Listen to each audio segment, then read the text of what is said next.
All right, guys, welcome back. Here to talk some more comics. I've been reading a couple more.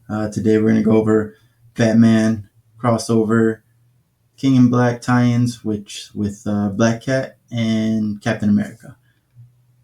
Pretty good stuff. I still have a nice stack to go, so plenty of content, and I have more coming on the way. I think they ship today, honestly, so that's cool. Um, we're gonna start off with Batman. Look at that cover; looks amazing. It's a new design for Scarecrow. Jorge Jimenez is the artist, not only the cover but the interiors as well, and he just is amazing. He does a great job. He should have always been drawing Batman, and I'm gonna be sad when he goes. But this story wasn't too bad. It's opening up to a new story with the Scarecrow and having to do with the Infinite Frontier. It looks like it's gonna touch into the future state stuff, which I didn't read, so that's good. That means I know nothing about Peacemakers, nothing about who this Saint Industries or whatever is, nothing at all. So I'm going in blind. So if it sucked, well, I'll be disappointed soon. But for now, it's not too bad. I mean, like I said, the story's just starting, and it opens up with Scarecrow sitting over a, a wrapped up man, bandaged in the face with like it looks like black tape. Honestly, it doesn't really and obviously it's a straight jacket, but at first you think, oh, that's Batman, he's there, but then the more I sit there, I'm like, no, it can't be Batman. He's getting scared. He's uh, trying to catch he's trying to get his bearings. I don't know what I'm trying to say here. Oh well, either way, he's trying to calm himself down. And it kind of sounds like Batman. It's like, remember your training, blah blah blah. But that could also be any like military personnel or anything like that. Anybody that has had training. So that I started thinking, you know what, maybe it is. You're supposed to think it's Batman, but it's just some other guy. I was wrong. It is Batman. So then we get like a flashback to where Batman was chasing down some random thugs for the newest threat to Gotham called the Unsanity Collective. I do want to point out the lettering is pretty different with like where they are. You can't really see it, but that says Old Gotham, and it's just not lettering that I've seen in any Batman book. So that's kind of cool. They're just trying to go different in different ways. So that's cool. Barbara, aka Batgirl, aka Oracle, she's back in the seat. She's behind the computer, taking care of all the things, helping Batman because he's no longer a billionaire. He's just a millionaire, and he needs help now. Yeah, sad days for him, right? But she's like she's used remote controlling his car when he needs it, seeing where all these thugs are, these random grunts, and it's just a huge action scene, a couple of pages long of Batman chasing these guys down, letting her know that, hey, I don't have an automatic car anymore. I need you to control it. He jumps out and lands on this drone-like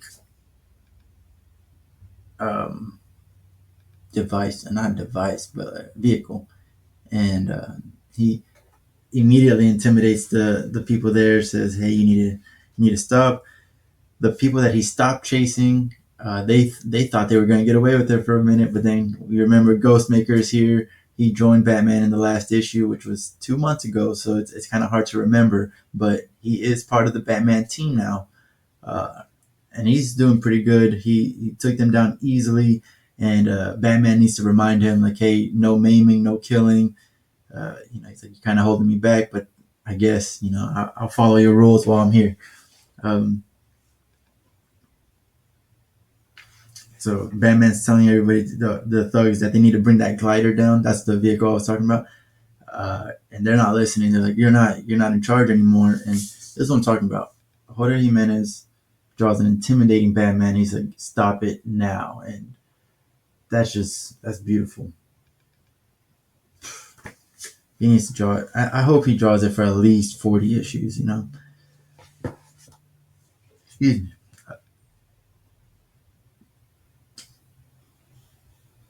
So we get like a cameo appearance of Molly Miracle. I think that's gonna be her name, Molly Miracle. Um, and she's talking to Batman. She's letting him know like you're old news, man. You're an old man. And Ghostmaker shows up. He says, "Hey, here's these guys. What do you usually do with them?" Because he didn't have any mercy whenever he was dealing with all his people. So he's like, "You just tie them up and hope for the best." Like, okay. Then he's like, "I'll race you."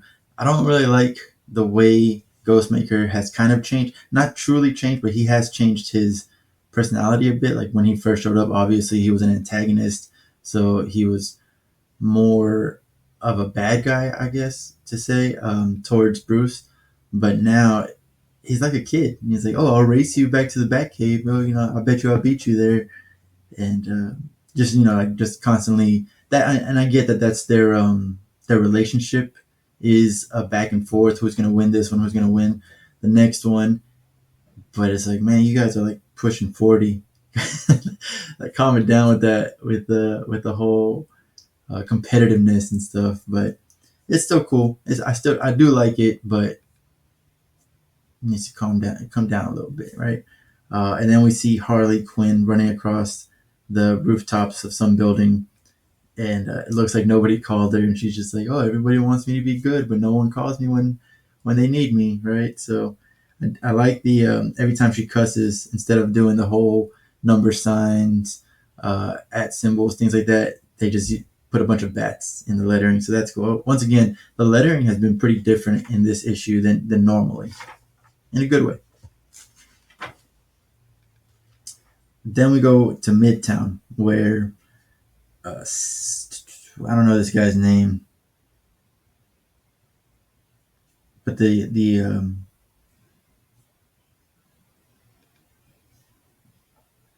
I guess the owner of Saint Industries is talking to the mayor of Gotham. He's saying um, Gotham PD can't handle the villains here anymore. When was the last time that Gotham PD did anything without Batman? I can provide that solution. You don't need Batman anymore. And then he unveils. I don't know. I can't speak English. He shows his peacemakers, and it's just like a hologram. And the mayor's like, you make a good point. I'll get back to you. And that's it. He walks out. And then you notice that the Scarecrow has been watching from afar that whole time, throughout that whole meeting. And then we skip forward to Fort Gray, which is where Bruce is staying now. He is no longer a billionaire, like I said. So he's staying with a bunch of rich neighbors. He's a millionaire. One of the neighbors, Edmund Potter, hates him just because, one, reminds him that he's not as rich as Bruce Wayne, and two, because ever since Bruce Wayne showed up, he has been the neighborhood has been surrounded by paparazzi, and like he can't even take a walk, blah blah blah. But it turns out that it looks like he times his walks so he can be in front of those cameras, and he wants to complain about Bruce Wayne, and it's just a typical neighbor behavior. You always got to have that one neighbor that nobody likes, right? And if you don't have one, then it probably means that you're that neighbor. Something to think about. So Bruce is watching him, and he's like, he's probably he's just mad at me. And the guy that responds is out of off screen, we can say. Um, and I immediately just assumed that it was Alfred talking to him. He's like, "Oh, he probably just doesn't really like you," and blah blah blah. But it wasn't until we got the whole shot of the Batcave where I see that there's this guy like punching a punching bag, and I realize it's not Alfred. I remember that he's dead, and that's sad. I don't know how they're gonna bring him back, but he's gone. Yeah. But then I'm looking at this guy. I'm like, who is this? Why is there some random person in the Batcave? And it took me a lot longer than I cared to admit to realize that this was Ghostmaker. Um, he's over here sparring by himself, waiting to spar with Batman, Bruce, and Bruce is just kind of saying like, these are all the places that have been hit. You know, they're going over what the recent crime activity that Molly Miracle's thugs have been um, committing. I say Molly Miracle, but it's the Unsanitary uh, Collective. I want to say that's what it's called, Unsanitary Collective.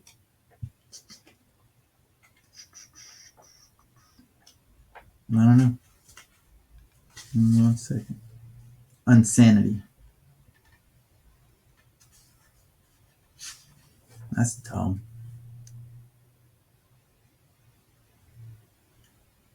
Yeah, I think I thought about that. Yeah, Unsanity Collective. And he's just kind of talking while they're sparring. He's kind of talking about what's the common thread here. What am I missing? And then he comes up to the conclusion with they're trying to make the city afraid, which is the perfect introduction to this new Scarecrow. The mayor shows up at his mansion, which nice. Yeah, mayor. You wouldn't expect the mayor to have a mansion, but hey, good for you, right? Um, he shows up and he's just watching the news. He sees that Batman's been doing stuff all night. He's like, "Oh, what now?" And he just does not notice. And the Scarecrow behind him. And you know what? I got to give him some leeway on that, just because he's got an eye patch. You know, so maybe the Scarecrow is standing on his blind side, but yeah, that's just how it ends. Scarecrow's behind him. He's even got the whole like stick and everything that he's hanging from, and that's that. And then with all of DC's comics right now, I say all of them, but I don't know all the ones that I pull at least. Um, they have two stories. So you got the main story, which is about 28 pages, and then you got about 8 pages of a side story. And this one is a Robin. So it's like an introduction, a prelude to um, the Robin series coming out in May, which I was already going to get it just because I've never been a fan of Damian to begin with, but slowly I have started to like him. He's grown on me a lot. Even reading Teen Titans, which was not good, especially for him, was not good. Um, I like Damian now, and I want to see him grow. I think it was the deceased Dead Planet series that finally like really I saw a glimpse of what Damian could be, and I really liked it. So I was like, all right, I'm gonna continue with this, and I'm gonna go ahead and read Robin.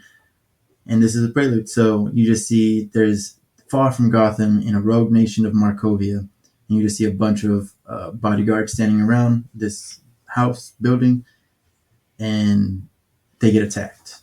And before you know it, in the next page, everyone's down, and you see this female, and you quickly realize that it's Talia, and she senses Damian's presence, and she says, you've you've been a trained assassin since you were 6 years old. The only reason I noticed that you were here is because you let me. So what do you want? And he comes out here, and she compares him to his father, and says, "Yeah, you're all about the theatrics." And the first things he says to her is, "I'm free, and I'm here to claim claim my throne as the heir to the demon throne." Um, so that was kind of weak. I was like, wow. So as soon as you're done with Batman, you want to go straight back to your grandfather or whatever and become the leader of the League of Assassins. That's weak. I don't know, but I do like his mask. His mask, he has like little fins. He almost looks like Etrigan. Etrigan. I don't know if I can show it here. You can kind of see the fins on the side. But I'm glad to find out that Talia has the same feelings that I do. It's like she says, "Wow, so you come back defeated. Like you couldn't do what you want to do with your dad, and now you're gonna come back to me. You got no friends to go back to. Your Teen Titans won't help you. You got no brothers. Your dad's not talking to you, or you're not talking to your dad. Um, it's like, what do you have that's worthy?" Is basically what she says. Like, you're not really worthy. I'll take you in, but there's nothing worthy about you right now. And then she's like, I'll help you out. Like I said, I'll take you in, but are these assassins with you? And then you like see that they're surrounded, and the scene kind of reminded me of Batman versus Superman when Superman looks over at Batman and says, "Is she with you?" And he's like, "I thought it was with you." And that's what she was like. These assassins, are they with you? And he's like, "Oh, I thought they were your assassins." And then they immediately start attacking, and Damien is a savage. Like I said, I like him. I've been liking him lately, and he's not a disappointment in this. He takes down a couple of them immediately. He like smashes one of them in the face against the wall, and Talia's like, "Your dad didn't teach you that." And she's like, "No, you taught me this." And then, while they're having a good time fighting, Talia is caught, and this is where I get suspicious. Like, this is the last page. Talia is caught. The guy is holding a knife to her throat, and Talia's like, "Hey, kill him." And Damien hesitates. He's been with Batman this whole time, so of course he's not going to kill immediately, even if he has rejected him. And then you just see a scene where it's like blood splattering, and that's it. The end. To be continued in Detective Comics 1034. That sucks because I don't read that, so it is what it is. But I'm pretty sure it's a trick. I'm pretty sure Talia put everybody up to this so she could test Damien, and he failed. He was supposed to kill right there immediately, no hesitation whatsoever, and he did not. He stuttered, and I think that the blood splatter that we see is actually going to be from the goon, from the random thug. I keep saying thug. Either way, yeah, this random who never got a name, he's dead. I think Talia killed him, and she's just like disappointed. Damien didn't do what he was supposed to, and that's how they're going to start their relationship again. I don't know. That's how it ends. Like I said, this is the beginning, so nothing too crazy is happening in this. Batman is um, adapting to not having the most advanced weapons. He still has advanced weapons, but it just doesn't have the most advanced weapons anymore. He needs help. He's got Ghostmaker. He's got Oracle on him. And he even has Harley. So like he can't do this by himself. And I don't think he wants to do it by himself, but he definitely needs help. So it's cool to see him do that. Um, but yeah, no, a good book, worth the read. And let me get this ready here. Next up, we're gonna talk about Crossover. This is Crossover 4. I feel like I need to know more about comics to read this because there's just so many possible references that can be made, and I do not know these references. And Donny Cates is the writer in this, so he's making references to his old stuff. And again, I don't know. He was talking about the paybacks; they show up again here. Um, I don't know. There's just a lot of comic book stuff that I don't know. I'm mostly at DC, Marvel, and just recently, within like the last 2 years, have been going into indie comics, and so that means my indie comic knowledge is about 2 years old, and that means maybe what 24 issues at most of certain things. So not that great, but either way, this issue, the last issue, we find out that they can that Ellie can go back with that Ava, the little girl, and she's gonna try to get her back into the dome so they can go back to their own world. And she wants to look for her family that's still inside the dome. which was cool. Yeah, that gave us a little bit of direction of where the story is going, because the first two issues it was more of a shock value of, look, this is a world with comics, and people are mad, and the world is divided, and if you like comics, you're actually not that well liked yourself. um, but issue 3 gave us the direction. Issue 4 here is giving us more, and that's great. I'm excited. I want to see what happens here. And I can't wait to get into the dome, because the dome is where all of these creatures and comic book characters are. So I'm excited to get there. But diving into crossover 4, it opens up with Ellie saying, "Are you Madman?" And that's one of those references. I don't know who Madman is. Should I find out? Maybe, but I'm not. Probably not going to. But he seems like a pretty good guy. Like when I first initial thoughts when I see him, he's just this guy with a like lightning bolt question mark exclamation point looking sign. So I'm figuring he's gonna be kind of crazy, um, but no, he's nice, and he's very like um, heartwarming towards Ava, and he's like, hey, you got your mom and dad back, but I'm so sorry, we're losing power. They do a lot to explain what's going on right now. So they explain that the longer that comic book characters are in this world, in the real world, the weaker they're getting. So they're not as powerful from the very beginning. And so because of that, he's not sure that he can get Ava back home. He doesn't think he has enough power. Um, Ellie is a little upset because she also wants to get back. But we do find out that there's a portal in the dome that's active, and that not only can comic book characters come out of it, but possibly real human beings can go into it, and that's what most people care about. Um, this Doctor Strange guy, I don't remember what his actual name was. He's just explaining like, I did a really good job when I created the dome, so he's the one that created that dome. So it's kind of tough to break. And at this point, Madman says we're gonna need something that can. We're gonna need to find another source of power if we're gonna go back into the dome. And I forgot his name. Damn. Ryan. I think it's Ryan. Ryan is about to pull out that gun that the government gave him.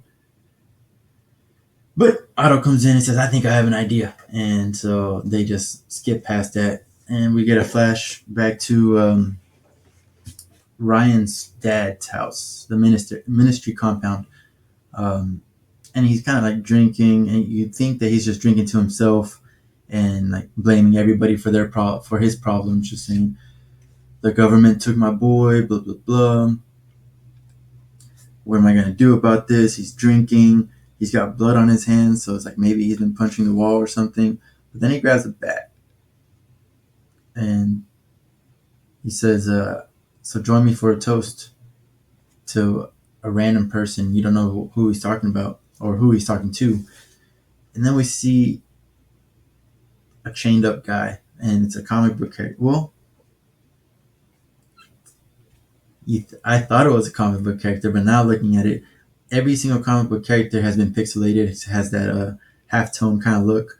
And this guy that's chained up doesn't have any of that. So that tells me that it's just a random person. So most likely, I'm just thinking about it here. I think it's probably that someone that showed interest in comics, and this minister just hates comics and comic book characters so much that he chained him up and he's beating him. That's my theory. I don't know. I mean, obviously he is beating him up and stuff, but why he's doing it, I don't know. Um, but that's pretty messed up. Then we go back to Madman, and everyone's just praising Otto, like, "Hey, that's a great idea. That's amazing. We should do that. Definitely do that." They don't tell us the plan, though. Of course, they just immediately start going into it. They go to this museum that kind of looks like the Hall of Justice. Thought that was kind of cool. And they explain that everything that is there is like a comic book um, memorabilia or relics, and they're supposed to be genuine, but most of the stuff there is fake and it's bullshit. But another thing that they explain is that these comic book characters can sense other comic book related things.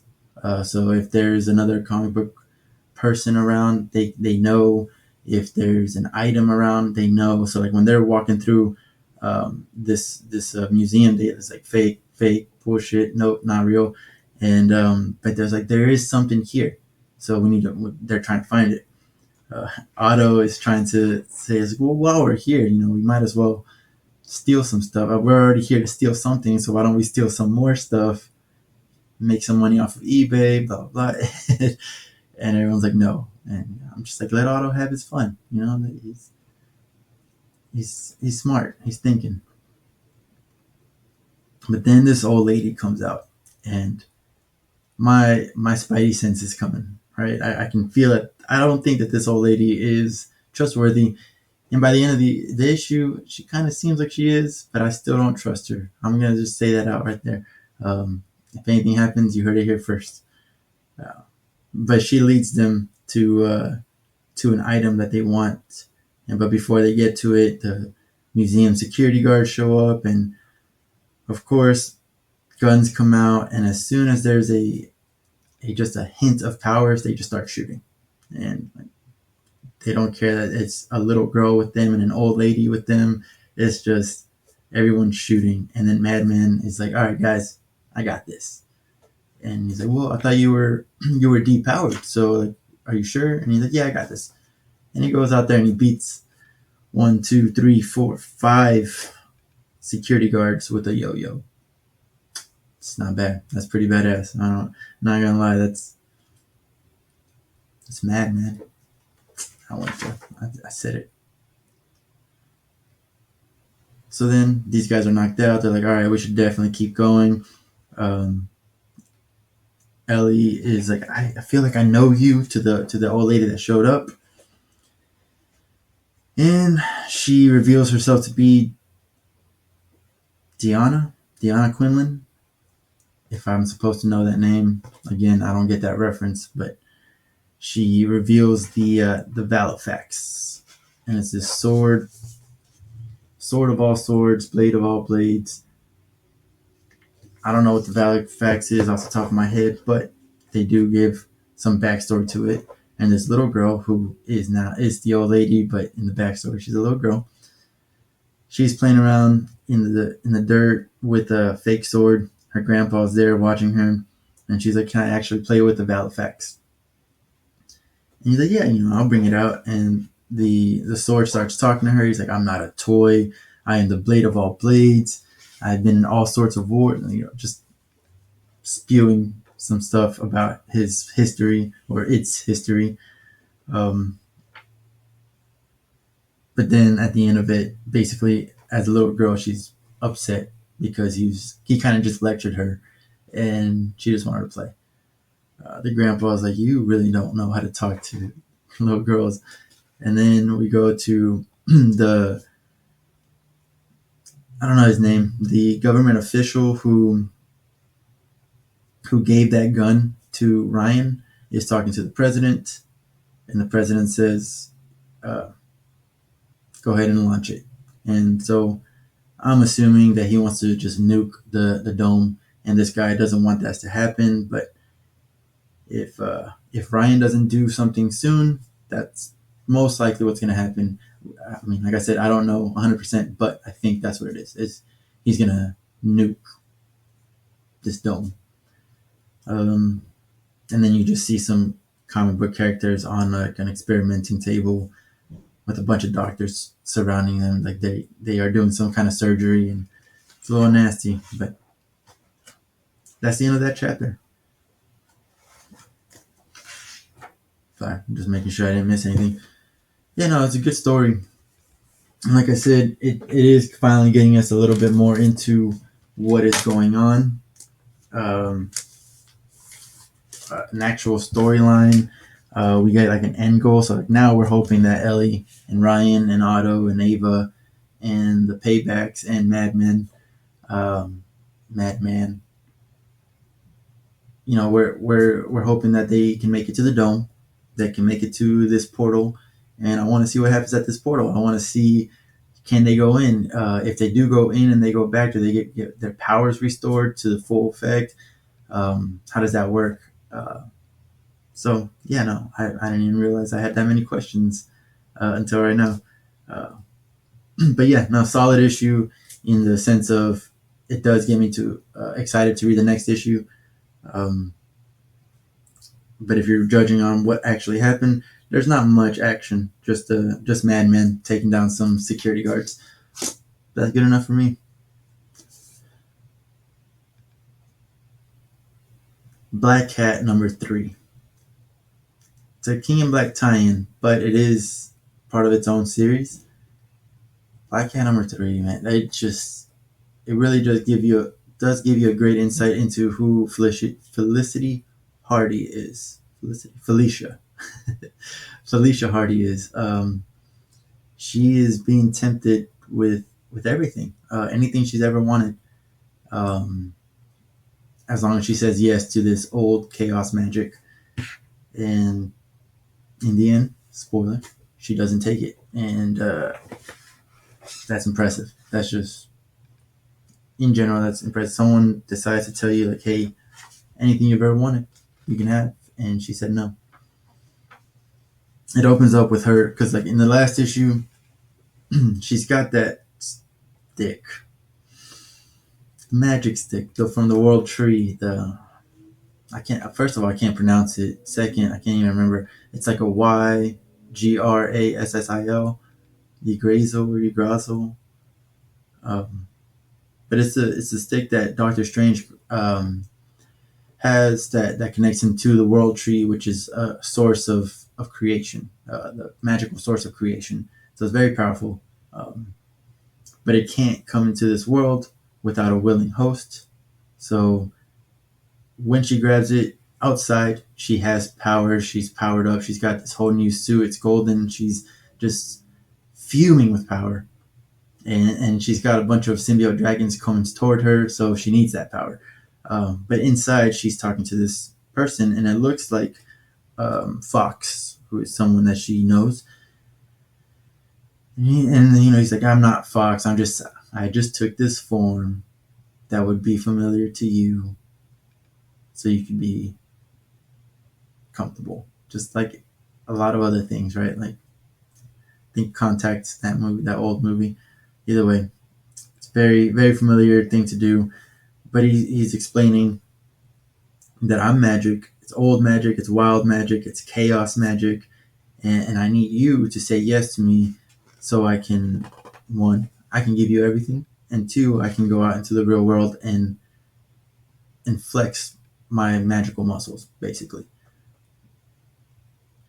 And then it kind of gives her a look at what's going on outside, and there are just tons of symbiote dragons coming towards her, and she's like, okay, so what's the catch? Like you say you're gonna give me all this, but what happens? You gotta. I'm not gonna say yes without a little bit of taste, basically. And so she gets control of herself again, and she takes down a couple of the symbiotes like immediately. Like when I say a couple, it's 6, 7 in one attack, and that's pretty impressive. And she's like, I've got all the stars in the universe burning in my blood. Who could say no to this? So that's how much power she has. And then we go back inside, and the magic is trying to convince her, like, look at all this power you have. When's the last time that you felt powerless? And it takes her on a flashback to when her mom told her that her dad was dead, which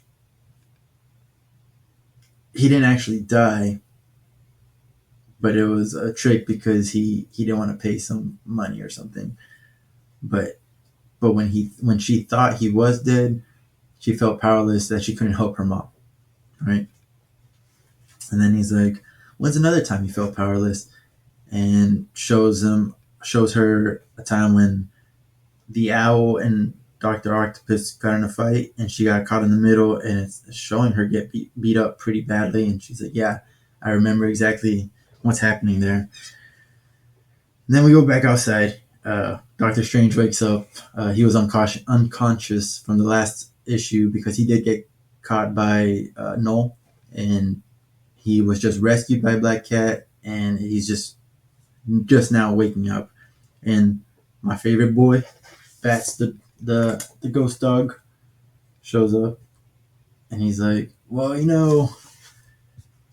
I didn't I didn't think you would wake up, so I figured I'd give this your Drizzle staff to somebody, Black Cat maybe.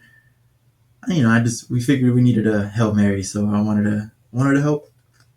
And Doctor Strange's eyes are just popped wide open, and he's like, "She's got what?"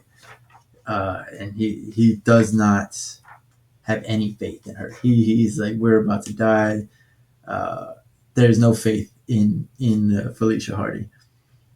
The whole trauma flashback is still happening. Now it's showing where like she got denied by Spider-Man, she got denied by Captain America, denied by Mr. Fantastic, and welcomed by the Kingpin.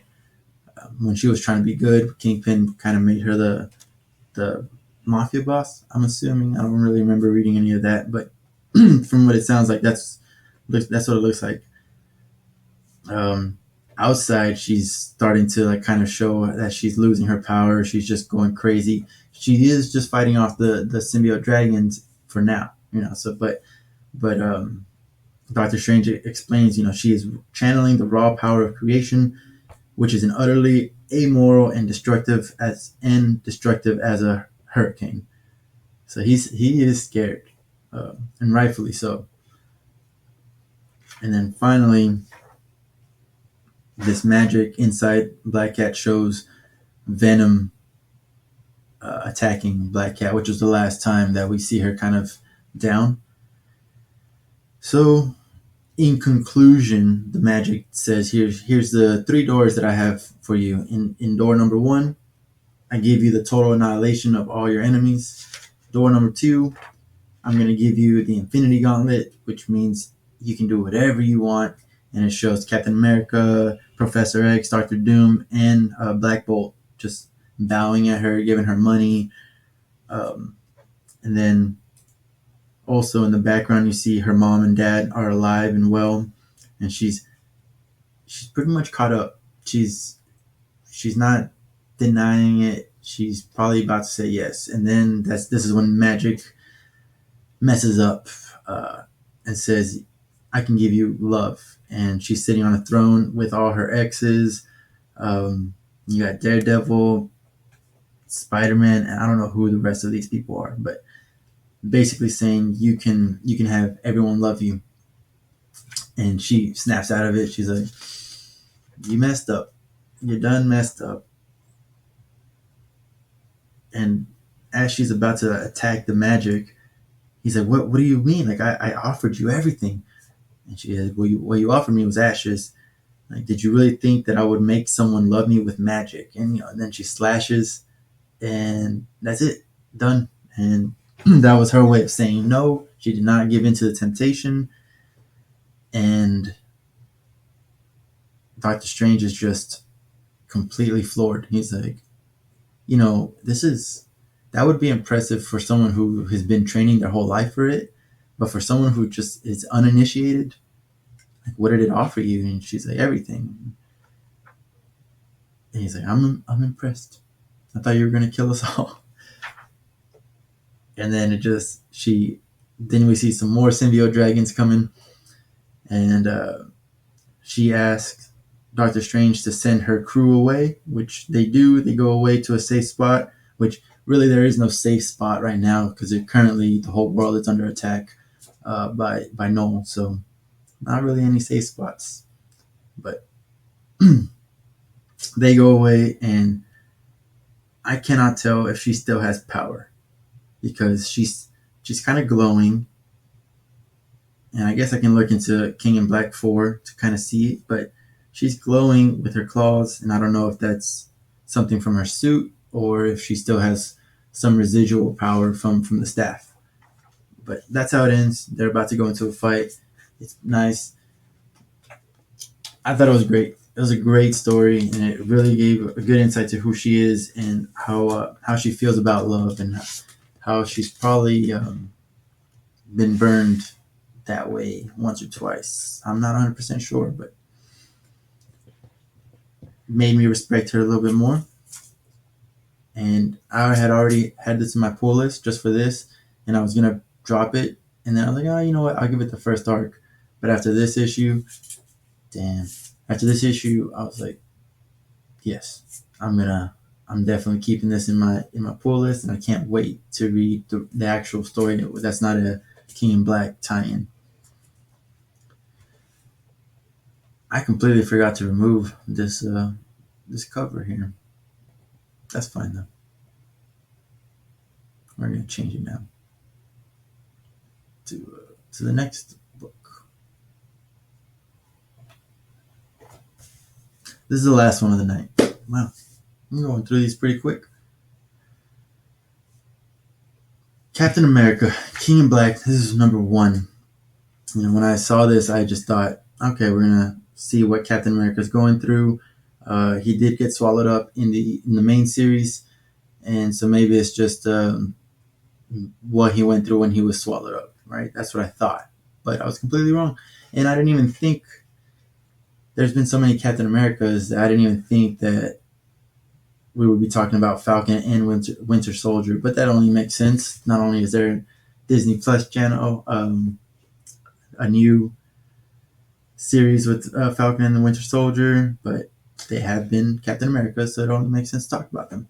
They are fighting. They're trying to lead the symbiote dragons away from the main fighting area, and they're just having banter, and they're throwing like sound grenades, and they're just showing good teamwork. Even though they're back and forth, um, they can do that. And Captain America touches on this later on, but they can do that because they're comfortable with each other and they make a good team.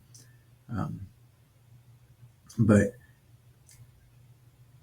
as they're fighting, one of the symbiote creatures is about to attack Bucky, but then you see the shields come in, and we got Captain America just jumping in, and he's a savage for this. But he says, "I heard you guys could use a hand." He's like, "How could you say that to Bucky? How can you say I heard you could use a hand to the guy with no arm?" Well, he has one, but he doesn't have one. Uh, but he starts explaining and monologuing, like, I know what it is. I know what people think when I arrive. I understand. They've told me plenty of times that when I get there, the just the sight of me gives someone a second wind. There's hope. Um, my presence is calming and reassuring, is what he's saying. Uh, but they immediately start getting into the battle again. Um, and then we just, as Captain America is monologuing about this, he starts to think, "Am I worthy of the shield?" And then you get Noel's inner monologue as well. He's still kind of connected to Noel, and Noel saying, "You're not. You're a liar. People think that they can trust you, but they can't. I took you down so easily. All it took was a bit of my symbiotes, and I took you out. You know, and this isn't the first time that you've been manipulated to do something that you wouldn't normally do. So like, how worthy of the shield are you if you can be so easily manipulated?" And he isn't falling for it, but he is. Um, he's trying to fight it, but it does come through. And some points, he feels like he catches or he grabs Bucky, and immediately the symbiote starts taking him over and Bucky. And so this issue is kind of confusing because that happens, and you think, "Oh man, Noel's back. He's got control of Captain America." But then you just realize that it was all in Cap's mind. Um, he's just hesitating, and Bucky notices it. He's like, "Hey, are you with me? Like, are you okay?" And because if you're not, it's okay. And Captain America's like, "No, no, I got this. Let's continue with this plan." And then we hear some civilians that are trapped in the subway area, and he says, "I'm gonna go help those civilians. You help Sam with whatever plan that they were coming up with," which was kind of a last minute change. And later on, we see that the Falcon he knows immediately, like, this last minute change up is not very Captain America like. It's not very Steve Rogers like, and so he'll question him about it later. But for now, Captain America jumps in there, saves the day, everything's great. But then again, he's got this vision where he's he grabs this little girl and she's like, "I've got you, I've got you, I've got you."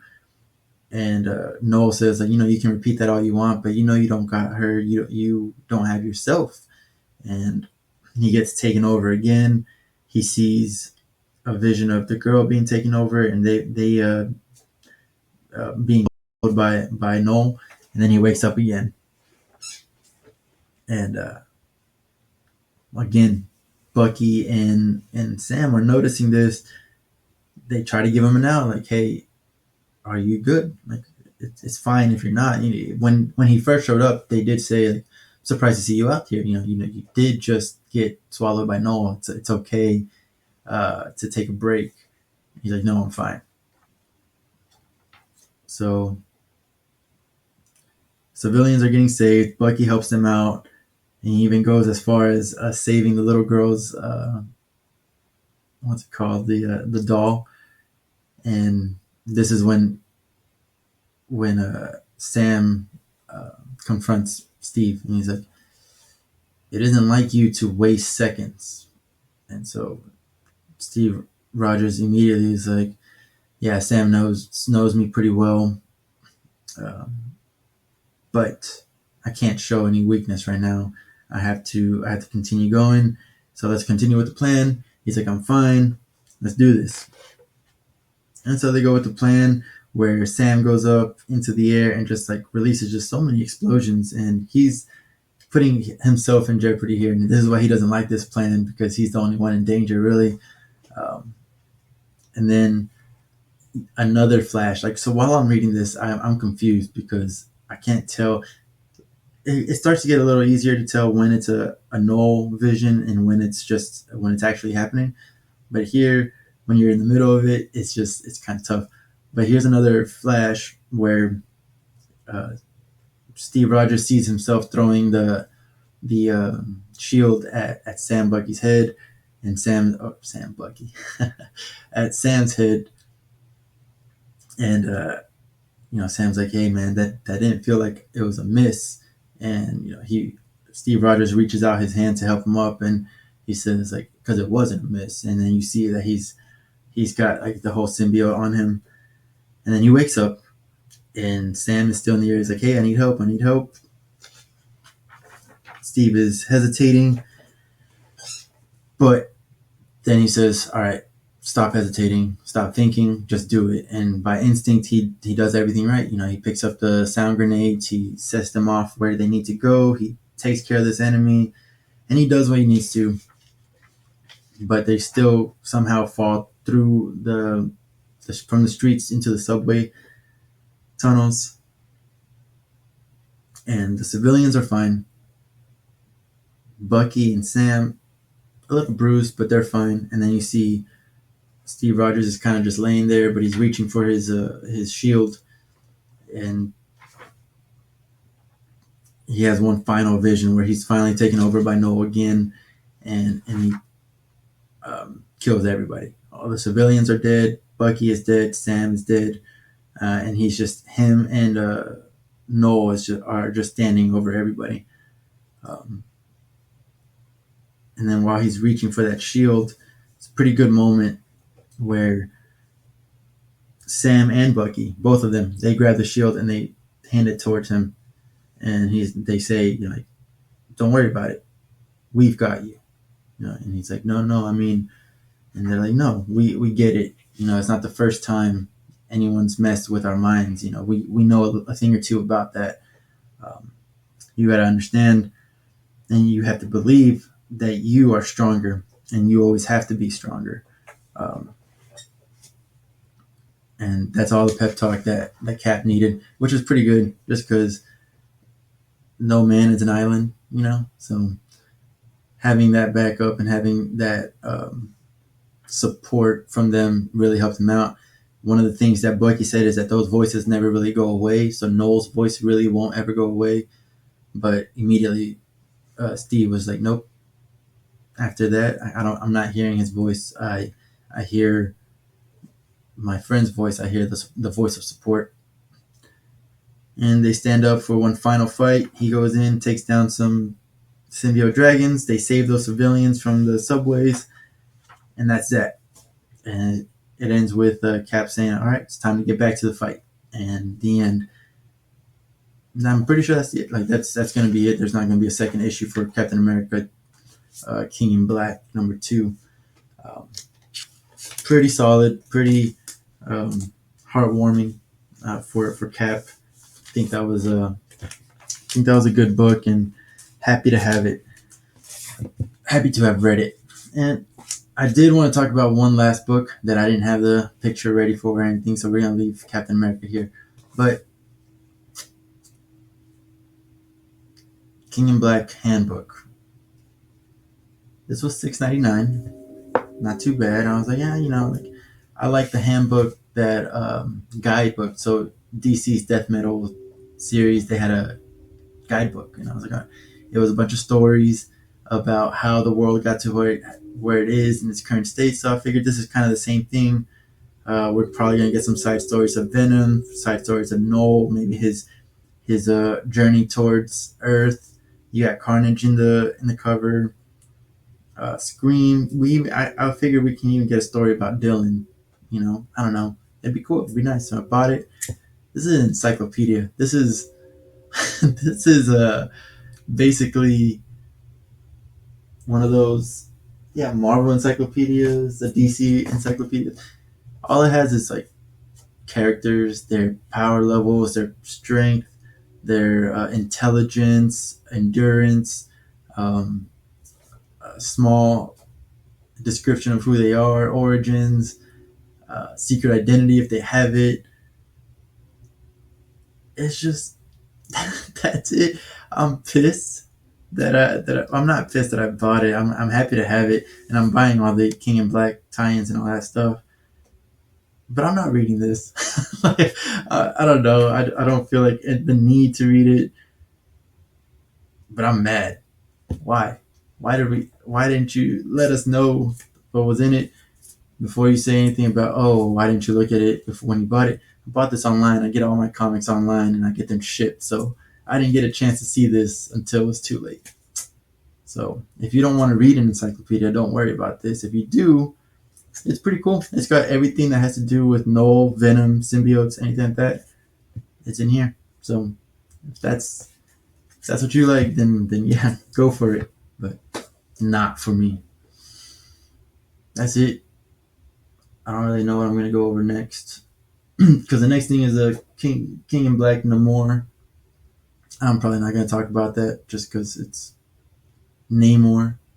He's kind of lame. Like I said, I'm only getting it because it's the King in Black tie-in. So I'm a completionist. I have to buy every single one, even if it's an encyclopedia.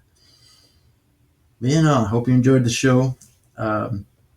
This Saturday, 1 month later club, we're gonna get together and we're gonna discuss our dream team Justice League and our dream team Avengers.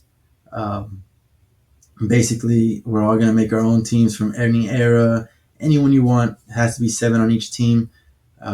You got to pick leaders. That's the Trinity for Justice League and the top 2 for Avengers. And we're just gonna judge each other's stuff at work. And if you want to join in on that, make sure you send in your dream team, Avengers and Justice League. You can message it to me, Manny Reads Comics, on Instagram. If you go to my Instagram, you can see the post with the official rules and everything. And then there's 5 other accounts that you can send it to them if you want to. If you don't want to send it to me, but please do, because that'd be cool to see. I would like to see everybody's um, dream team leagues because I don't really have one. As long as there's a flash in there, I'm happy. Um, but yeah, no, it's gonna be fun. And if you do send yours in, we'll definitely give you a shout out and give if you have an Instagram or anything like that, we'll give that a shout out. Um, and let everybody know, and we'll see. We are definitely going to judge your team, so no hard feelings or anything like that, right? Um, Other than that, thank you for watching. Please give me a follow if you liked what I had to say. If you have any suggestions, let me know because I'm always trying to get better at this. Um, we do, I, I do have a YouTube, but not really. I haven't really started on that yet, but we do have a YouTube for 1 month later. So please give that a go, like and subscribe there. Um, it's a good group of guys, knowledgeable, very very knowledgeable. I thought I knew everything, but I don't, not even close. So go check out 1 Month Later Club on Twitch as well. Give that a follow. Other than that, good night. Thank you for watching. Bye.